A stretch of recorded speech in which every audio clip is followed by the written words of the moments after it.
نے صحابہ کو بھی صبر کا عادی بنایا، اپنے صحابہ کو بھی صبر کا عادی بنایا۔ ابو ذر غفاری رضی اللہ تعالیٰ عنہ سوئے ہوئے تھے مسجد میں، بھائی ابو ذر ہمارے بعد حالات آئیں گے، ہمارے بعد حالات آئیں گے، اور تم پرانوں پر نئے لوگوں کو ترجیح دی جائے گی، کیونکہ حضور اکرم صلی اللہ علیہ وسلم نے اپنے صحابہ کو جب بیعت کیا، آپ جب بیعت کرتے تھے صحابہ کو اور عہد لیتے تھے ان سے، اس بیعت میں ایک لفظ بہت اہم تھا، اور وہ یہ لفظ یہ تھا کہ ہمارے بعد دوسروں کو تم سے آگے لایا جائے گا تو تم اس بات کا عہد کرو ہم سے کہ تم کام سے پیچھے نہیں ہٹو گے۔ ہاں، یہ بیعت میں لفظ ہے، اور یہ بیعت میں یہ عہد بھی ایسے صحابی سے لیا جو اس وقت اسلام میں داخل ہو رہے تھے، یہ بھی نہیں کسی پرانے سے کہا ہو، پرانے سے کہا ہو۔ میری بات بہت توجہ چاہتی ہے۔ واصلہ ابن اسقع یہ اسلام قبول کرنے کے لیے آئے اپنے علاقے سے، جب پہنچے مدینہ منورہ تو نماز ہو رہی تھی، تو انہیں پورے مدینے میں باہر کوئی مسلمان نہیں ملا جس سے ملاقات کرتے بتاتے کہ میں اسلام قبول کرنے کے لیے آیا ہوں، کیونکہ سارے مسلمان 100% نماز کے لیے مسجد میں آ جایا کرتے تھے۔ جماعت کی نماز کی اہمیت اس لیے تھی تاکہ 100% مسلمان صبح فجر سے لے کر رات کی عشاء کی نماز تک 5 مرتبہ غیروں سے الگ ہو کر دکھلائیں کہ ہم مسلمان ہیں۔ سمجھے؟ یہ جو لوگ کہتے ہیں جماعت کی نماز تو سنت ہے، کوئی ضروری تو ہے نہیں، بھائی باتیں پڑھ لیں گے تو کوئی فرض تو ہے نہیں، نماز فرض ہے اور جماعت سنت ہے۔ اگر اتنی بات ہوتی تو حضور اکرم صلی اللہ علیہ وسلم گھروں پر نماز پڑھنے والوں کے گھروں کے جلانے کا حکم نہ دیتے۔ یہ جی چاہتا ہے ایندھن اکٹھا کروں، ان کے گھروں کو آگ لگا دوں، گھروں کو آگ لگا دوں تاکہ یہ گھر میں نماز نہ پڑھے آئیں۔ اتنی سخت وعید بتا رہی ہے کہ جماعت کی نماز میں کوئی بڑی حکمت ہے، اور وہ حکمت یہ ہے کہ 5 مرتبہ مسلمان صبح سے لے کر شام تک روزانہ تمام کفار، منافقین، یہود، نصارہ، مشرکین، ان سب کے درمیان میں سے مسلمان نکل کر مسجد میں آئے، 5 مرتبہ یہ دکھلائے اپنے عمل سے کہ میں مسلمان ہوں۔ جماعت کی نماز کی حکمت ہے، اس لیے فرمایا عبداللہ بن مسعود رضی اللہ تعالیٰ سے پوچھا گیا کہ ایک آدمی نماز تو بالکل نہیں چھوڑتا، پابندی سے پڑھتا ہے، لیکن جمعہ اور جماعت کی نماز مسجد میں نہیں آتا، گھر میں پڑھ لیتا ہے، اسے کوئی عذر بھی نہیں ہے، اس کے بارے میں آپ کیا کہتے ہیں؟ فرمایا کہ وہ جہنمی ہے۔ دیکھو روایت میں کیوں کہ تم اپنے عمل سے ثابت کرو کہ تم مسلمان ہو۔ تو میں نے عرض کیا کہ سارے صحابہ مسجد میں نماز کے لیے آ گئے تھے، انہیں باہر کوئی نہیں ملا، انہوں نے اسلام بعد میں قبول کیا، نماز جماعت سے پہلے پڑھی۔ یہ واسطے میں اس کا نماز پہلے پڑھی، اسلام بعد میں قبول کیا، کیونکہ آنے والوں کو مسجد کے علاوہ اور کوئی ٹھیا، اور آنے والوں کو مسجد کے علاوہ کوئی جگہ نہیں ملتی تھی، اور نئے آدمی بس کسی طرح مسجد میں، اور نماز کا سلام پھرا جب آپ محراب میں متوجہ ہوئے صحابہ کی طرف، تو آخری صف میں، مسجد کی آخری صف میں ایک آدمی نیا نظر آیا۔ دیکھو اتنے صحابہ مسجد نبوی میں ہوتے ہوں گے، آخری صف میں ایک آدمی نئی شکل کا نظر آیا، تو آپ نے محسوس کر لیا کہ ہماری مسجد میں آج نیا آدمی آیا ہے۔ جی ہاں، یہاں تو ہماری جماعتوں کا حال یہ ہے، جو بڑے غم کے افسوس کی بات ہے کہ ہمارے ساتھی صرف جماعت کے ساتھیوں کو پہچانتے ہیں، ان سے مشورہ ہوگا، ان سے گشت ہوگا، یہ 2000 تعلیمیں بیٹھ جائیں گے، یہ ہماری مسجد کی جماعت ہے۔ ارے تمہاری مسجد کی جماعت یہ نہیں ہے، تمہاری مسجد کی جماعت تو ہر ایمان والا ہے۔ یہ تو ابھی سوچا ہی نہیں ہے کہ ہر ایمان والا مسجد کی جماعت ہے، اور اللہ یہ فرما رہے ہیں انما یعمر مساجد اللہ من آمن باللہ۔ جی ہاں، یہ اپنے مشورے والوں کو اور اپنی جماعت کے ساتھیوں کو، اپنے گشت کرنے والوں کو پہچانتے ہیں، بس مسلمانوں کو نہیں پہچانتے۔ اور آپ ایک کافر کو دیکھ رہے محراب سے کہ آدمی نیا آدمی آیا ہے پہلی مرتبہ، آپ خود اٹھ کر اس کے پاس گئے، یہ نہیں ان کو ہمارے پاس لاؤ۔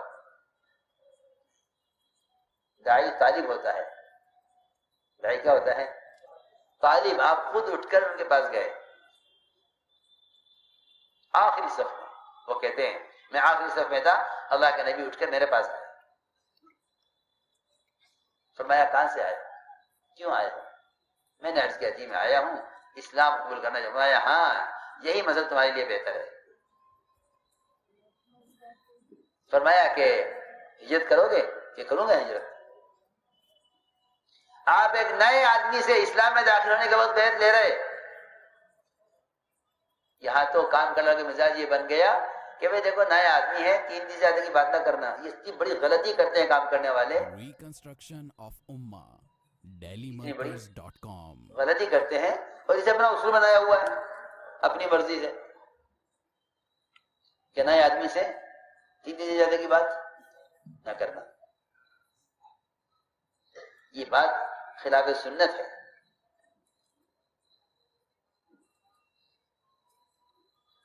آپ نے بات کی ان سے جو کہہ رہے ہیں میں اسلام قبول کرنے کے لیے آیا ہوں، اس سے نیا آدمی کون ہوگا، اس سے زیادہ نیا کون ہوگا؟ یہاں تو ایک مسلمان سے 3 دن زیادہ بات کرنے کی کو تیار نہیں ہے، اور آپ ایک اسلام میں داخل ہونے کے وقت آپ فرما رہے ہیں ہجرت کرو گے؟ نے کہا جی کروں گا۔ فرمایا کون سی کرو گے؟ اعلیٰ کرو گے ادنا کرو گے؟ باتہ کرو گے بادیہ کرو گے؟ 2 ہجرتیں آپ نے بیان کی۔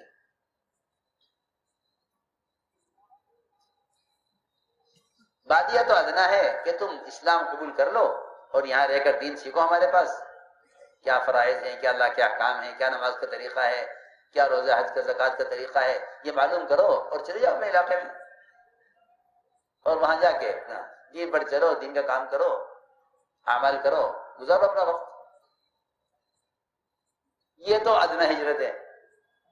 اعلیٰ یہ ہے کہ ہمارے ساتھ رہو۔ اب ایک نئے آدمی کو مستقل اپنے پاس رکھنے کی دعوت دے رہے،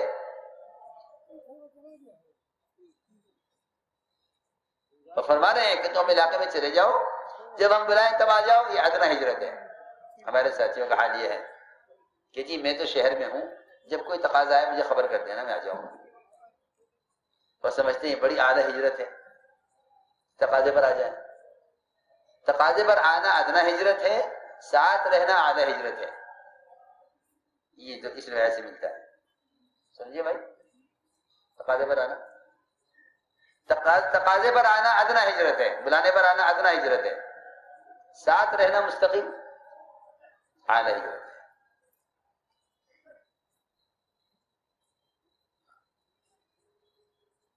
تو انہوں نے کہا کہ جی میں ہجرت کروں گا، تو آپ صلی اللہ علیہ وسلم نے ان کو بیعت فرمایا۔ ابھی اسلام کی بیعت ہو رہی ہے۔ اسی روایت میں آخر میں یہ ہے بیعت کے الفاظ میں کہ دیکھو اس بات کا بھی عہد کرو آج ہی پہلے دن اسلام میں داخل ہوتے ہوئے کہ ہمارے بعد دوسروں کو تم سے آگے بڑھایا جائے گا تو تم کام سے پیچھے نہیں ہٹو گے۔ یہ روایت میں ہے، وعلی اسرۃ علینا، یہ روایت میں ہے۔ تو میں نے عرض کیا کہ صحابہ کو آپ اس کے لیے تیار کیا تھا۔ اس کو میں سنا رہا تھا کہ ابو ذر رضی اللہ تعالیٰ عنہ مسجد میں سوئے ہوئے تھے۔ بھائی ابو ذر کیا کرو گے اس وقت؟ یہ تو مدینہ والے نکالیں گے، تمہیں تنگ کریں گے۔ کہا جی میں مدینہ چھوڑ کے ملک شام چلا جاؤں گا۔ فرمایا جب ملک شام والے نکالیں گے پھر کیا کرو گے؟ کہ میں واپس مدینے آ جاؤں گا، یہاں مقام بنا کر رہوں گا۔ فرمایا کہ جب تمہیں مدینہ والے دوبارہ نکالیں گے پھر کیا کرو گے؟ کہ جی پھر میں ان کا مقابلہ کروں گا۔ فرمایا نہیں، یہ مت کرنا، مقابلہ مت کرنا ذمہ داروں کا۔ فرمایا ذمہ داروں کا مقابلہ مت کرنا، بلکہ فرمایا کہ صبر کرتے رہنا، اور جہاں تمہیں تقاضے پر بھیجیں وہاں جاتے رہنا، اور جہاں جو اپنے ساتھ لے کر جائیں ان کے ساتھ چلتے رہنا، یہاں تک کہ تم مجھ سے آ کر قیامت میں حوض کوثر پر مل لینا۔ جی ہاں، یہ حد بتائی صبر کی، کوئی حد، کوئی مدت نہیں ہے، 2 4 سال 6 سال کچھ نہیں۔ روایت حتی تلقانی وانت علی ذلک، کہ اسی معمول پر رہنا یہاں تک کہ ہم سے آ کر مل لینا قیامت میں۔ یہ تو میں نے عرض کیا کہ اس راستے میں آگے بڑھنے کا ایندھن ہی صبر ہے۔ اچھا، بعض لوگ کہتے ہیں کہ جی اب کیا کریں، پانی سر سے اوپر چلا گیا، ایسے بھی ہوتا ہے کہ بھائی کیا کہتے ہیں، پانی سر سے اوپر چلا گیا۔ ارے پانی سر سے اوپر جاوے تو جانے دو، جنہیں تیرنا آتا ہے وہ تو گہرائیوں میں چلے جاتے ہیں، پھر جب سے آتے اوپر آ جاتے ہیں۔ وہ تو پانی سے اوپر تو جانے کی پریشانی ان کے لیے جنہیں تیرنا نہ آتا ہو۔ کیوں بھائی؟ جس کو تیرنا نہیں آتا اس کا پانی سے اوپر جائے گا تو پریشان ہوگا نا۔ جن کو تیرنا آتا ہے انہیں کوئی پریشانی ہے پانی سے اوپر جانے کی؟ وہ تو ایسے ہوتے ہیں تیراکی، دیر تک پانی میں رہتے ہیں نیچے، پھر اوپر آ جاتے ہیں، سانس لیا پھر نیچے چلے گئے، ایسا ہی ہوتا ہے۔ ہاں، جو لوگ کہتے ہیں نا جی اب کیا کریں پانی سر سے اوپر جا رہا ہے، جس کو تیرنا آئے گا وہ تو شکایت نہیں کرے گا۔ ہاں، آسان بات ہے۔ اس لیے میں نے عرض کیا کہ اس راستے میں شکایت نہیں ہے، کیونکہ راستہ اذیتوں کا ہے، تکلیفوں کا ہے، شکایت نہیں۔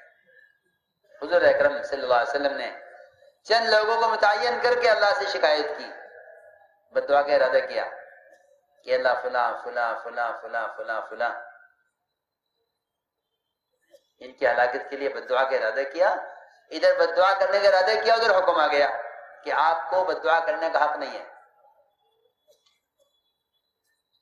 جی ہاں، آپ کو بد دعا کرنے کا حق نہیں ہے۔ لیس لک من امر شیء، آپ بد دعا مت کیجیے، آپ اپنا کام کیجیے۔ ہم جانتے ہیں کون ظالم ہے، ہم چاہے ان کو ہدایت دے کر معاف کریں، چاہے ان کو گمراہی پر رکھ کر عذاب دیں، ہمارا کام ہے، آپ تو اپنا کام کیجیے۔ اوہو، عجیب روایت ہے۔ چنانچہ جن کی ہلاکت کے لیے بد دعا کا ارادہ کیا تھا حضور اکرم صلی اللہ علیہ وسلم نے، اللہ نے ان سارے کفار کو ہدایت دے کر آپ کا معامل بنا دیا۔ ہاں، سب کو ہدایت دے دی، ہاں سب کو ہدایت دے دی۔ جن کو آپ نے بد دعا کی تھی، بد دعا کا ارادہ کیا تھا، ان سب کو اللہ نے ہدایت دے دی۔ کہ آپ کو کیا معلوم، آپ کے لیے بد دعا کر رہے اور آپ ان پہ صبر کریں، کل کو آپ کے معامل بنیں گے۔ جی ہاں، یہ روایت ہے۔ اس لیے فرمایا کہ یہ کام تو ناگواریوں کے ہی برداشت کرنے کا ہے، اس لیے فرمایا کہ اس کام میں نرمی اختیار کرو۔ کیا کرو؟ نرمی سے چلو۔ جی ہاں، یہ اللہ تعالیٰ کا فضل ہے کہ تمہیں نبی نرم مل گئے۔ یہ اللہ نے فرمایا، یہ اللہ کی طرف سے رحمت ہے کہ نبی تمہیں نرم مل گئے۔ اگر سخت دل ہوتے آپ تو آپ کو چھوڑ کے بھاگ جاتے۔ لہذا آپ کو چاہیے کہ آپ ان سے درگزر کریں،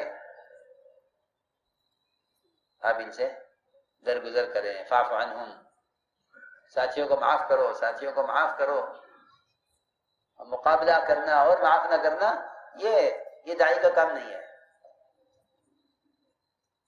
معاف کرو، درگزر کرو، اس لیے کہ وہ آدمی معاف نہیں کرے گا دوسرے کو جو اپنے لیے اللہ سے معافی کا طالب نہیں ہوگا. جی ہاں، یاد رکھو یہ بات. جو آدمی اپنے لیے اللہ سے اپنے گناہوں کی معافی کا طالب نہیں ہوگا وہ مخلوق کو معاف کرنا پسند نہیں کرے گا. مخلوق کو معاف کرنا پسند نہیں کرے گا. مخلوق کا معاف کرنا وہ پسند کرے گا جو خالق سے اپنے لیے معافی کا طالب ہوگا.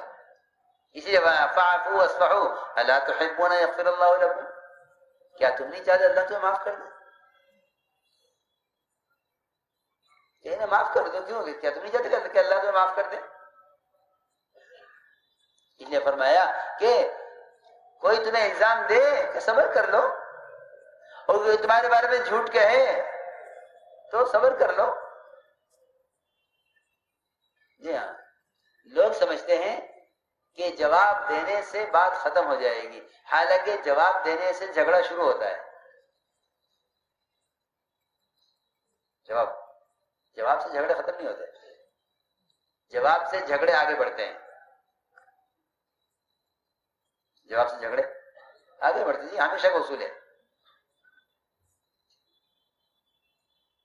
جی ہاں، ہمیشہ کا اصول ہے. ایک نے آپ نے مقدمہ کیا، آپ نے کہا بھائی میں نے معاف کر دیا، مقدمہ خارج ہو جائے گا. جب فریق مخالف نہیں ہے تو مقدمہ کس پہ کریں؟ مقدمہ تو دو بار ہوتا ہے، اکیلے میں مقدمہ ہی نہیں ہوتا. اکیلے پر کوئی مقدمہ نہیں ہوتا. وہ کہ میں نے معاف کر دیا، انہوں نے میرا حق مارا ہے، مجھے معلوم ہے، میں نے معاف کر دیا، اپنا آپ جاؤ. یہ کیا لڑو گے؟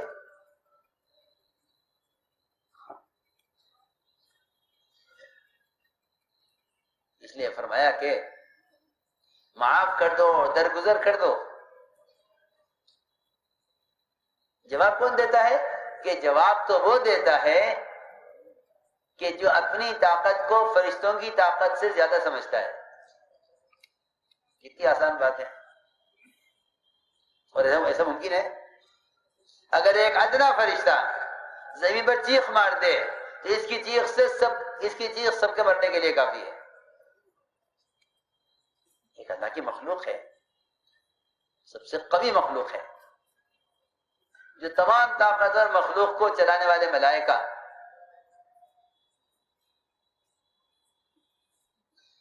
یہ جواب آپ جانتے ہیں کہ اگر کوئی مقدمہ آپ پر آ جائے تو آپ چند کوڑیوں میں، چند پیسوں میں ایک وکیل کر لیتے ہیں کرائے پر. وہ وکیل یہ کہتا ہے جی میری شرط یہ ہوگی عدالت میں بات بولوں گا، جج کے سامنے آپ نہیں بولیں گے، آپ خاموش رہنا. کیوں بھائی؟ ایسا ہی ہوتا ہے نا. وکیل کرنے کا مطلب کیا ہے؟ کہ وکیل کرنے کا مطلب یہ ہوتا ہے کہ جج جو سوالات کرے گا وہ جو وکیل جواب دے گا ہماری طرف سے، ہمیں نہیں بولنا.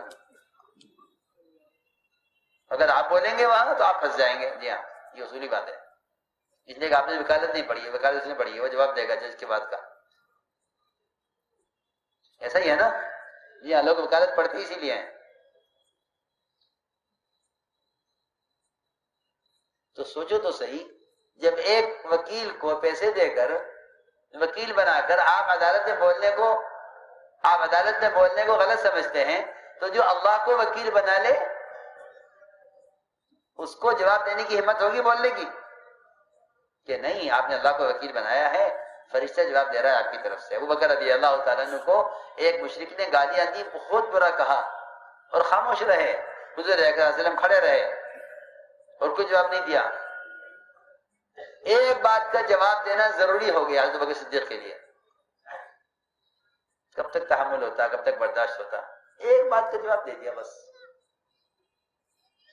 ایک بات کا جواب دیا انہوں نے